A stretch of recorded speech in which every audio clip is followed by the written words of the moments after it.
आतंकी doctor doctor Shaheen, आतंकियों के साथ टच बनाने वाली डॉक्टर शाहीन इन दिनों चर्चाओं में, हालांकि वो हिरासत में है, क्योंकि जिस प्रकार से आतंकी कनेक्शन सामने आया उन सबके बीच डॉक्टर शाहीन ने कानपुर के जीएसवी मेडिकल कॉलेज से, जहां एक 2006 से लेकर 12 तक यहाँ रही, उसी दौरान उनकी शादी भी यहाँ हुई।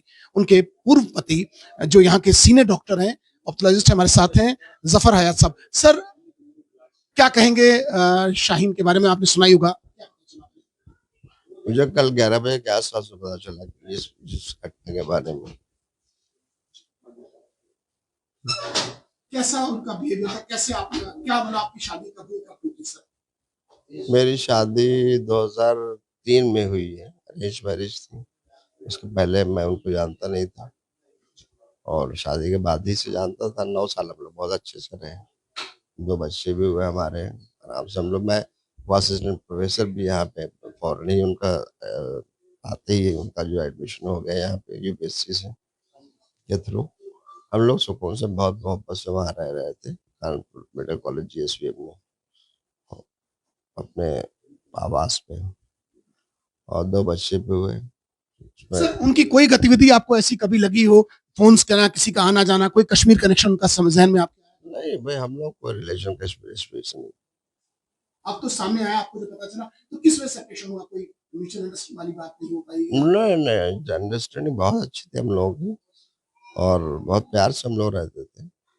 बस एक चीज थी कि बीच में एक बार उन्होंने मुझसे बोला कि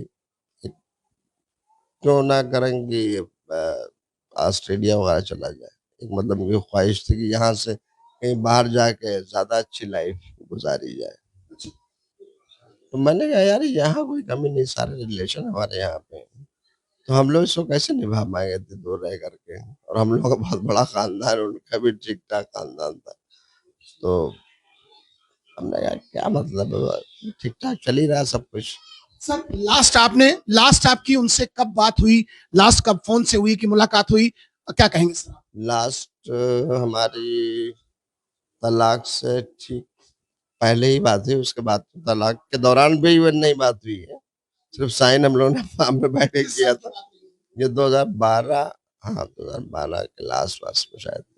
सर, आपको कब पता चला कि उनका आतंकी कनेक्शन है? और क्या कोई पुलिस टीम आपके पास आई, एटीएस या कोई एजेंसी आपके पास पूछने आई? कोई भी नहीं आया।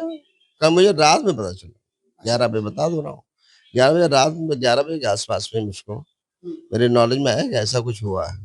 सर, जिस दौरान आपकी शादी हुई, उनकी फोन से कभी रात बिरात किसी से बात होती रही हो, या ऐसा कोई सस्पेक्टेड आपके जहन में बात आई हो? आज तो देखिए, चूंकि अब रिलेशन 50 होते हैं तो बातचीत थोड़ी बहुत तो होती ही है, बट ये कि इस टाइप की एक्टिविटीज मैंने कभी उनको नहीं देखा और बिल्कुल ही नहीं था। सर, पैसे की नीड कभी रही उनको, या कभी उनको लगा कि पैसा चाहिए? जैसे आपने कहा विदेश जाने की बात आई, तो पैसा कहीं जहन में था? ऐसा नहीं था, क्वालिटी ऑफ लाइफ की बात हो रही है, पैसे की बात नहीं आ रही है। पैसा तो हम लोग के पास था ही भाई, दोनों लोग डॉक्टर थे, ठीक ठाक कमा रहे थे और 2 बच्चे बहुत प्यारे प्यारे से थे।